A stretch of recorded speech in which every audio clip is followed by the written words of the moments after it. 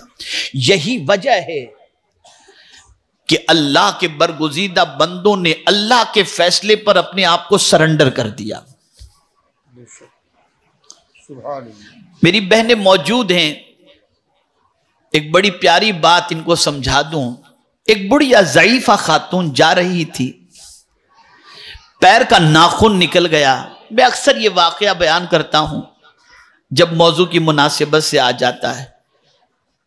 پیر کا ناخن نکل گیا، وہ مسکرا رہی ہے۔ ناخون کے نکلنے پر درد ہوتا ہے، ناخون کے نکلنے پر تکلیف ہوتی ہے، لیکن وہ بڑھیا مسکرا رہی تھی۔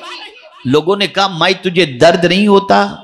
تو جواب میں کہتی ہے نہیں مجھے کچھ بھی نہیں۔ کہا مائی مسکرا کیوں رہی ہو؟ تو اب اس کا جواب سنیے۔ وہ کہتی ہے اچھا یہ بتاؤ کیا میں چاہتی تھی میرا ناخن نکلے؟ لوگوں نے کہا نہیں۔ کہا پھر کس کے چاہے سے ناخن نکلا؟ کہا رب کے چاہے سے۔ تو بولے میں اس لیے مسکرا رہی ہوں کہ مولا تو جس میں راضی اس میں میں بھی راضی ہوں۔ اگر لکھی ہوئی مصیبت ہے کوئی ٹال نہیں سکتا۔ ترکیہ کی مصیبت لکھی تھی، سیریا کی مصیبت لکھی تھی، ان کی موت اس وقت کی لکھی ہوئی تھی، آ کر کے رہی، کوئی بچا نہیں سکا۔ اب جب مصیبت، پریشانیاں، تکالیف تقدیر میں لکھی ہوئی ہیں اور ہم تقدیر پڑھنے کی طاقت بھی نہیں رکھتے کہ کیا لکھا ہوا ہے کیا نہیں لکھا، کل مصیبت آئے گی کہ راحت ہمیں نہیں معلوم، تو ہمیں کیا کرنا چاہیے؟ تو ہمیں فرمایا گیا کہ اپنے رب سے اچھی امید رکھو، اور جیسی تم امید رکھو گے مولا اسی طرح سے تمہارے ساتھ پیش بھی آئے گا۔ اس لیے کہ جو تقدیر لکھنے والا ہے، قلم تو خشک ہو گیا لیکن سب کچھ اس کے دستے قدرت میں، اس سے کوئی پوچھنے کی طاقت اور ہمت نہیں رکھتا، وہ جو چاہے کرے۔ ان ربک فعال لما یرید، کوئی پوچھنے والا نہیں ہے، وہ خالق ہے، وہ مالک ہے، جو چاہے وہ سو کرے۔ اب جب یہاں تک بات سمجھ میں آ گئی کہ مصیبتیں وہی ہم کو پہنچیں گی جو اللہ نے ہمارے حصے میں لکھ دی ہیں، اور ہم نہیں جانتے کہ ہمارے حصے میں اللہ نے مصیبت لکھی ہے یا راحت لکھی ہے، تو اپنے رب سے اچھی امید رکھیں کہ مولا تو رحمان و رحیم ہے، ہمیں تجھ سے امید ہے کہ تو کرم کی نظر فرمائے گا۔ آگے فرمایا ہوا مولانا۔ اب دیکھیے نا قرآن کا اسلوب دیکھیے، الا ما کتب اللہ فرمایا، اور فرمایا ہوا مولانا، جس نے ہماری تقدیر لکھی ہے وہی تو ہمارا مولا ہے، وہی تو ہمارا مالک ہے، وہی تو ہمارا پالنہار حقیقی ہے، اور خدا کی قسم اس سے بڑا کوئی مہربانی کرنے والا ہے ہی نہیں، وہ سب سے بڑا مہربان ہے، اور اس کی عطا سے اس کے محبوب صلی اللہ علیہ وسلم رحمت للعالمین ہے۔ انسانوں میں حضور سے زیادہ کوئی غمخوار نہیں ہے، اور معبود برحق سے بڑھ کر کے کوئی رحمان و رحیم نہیں۔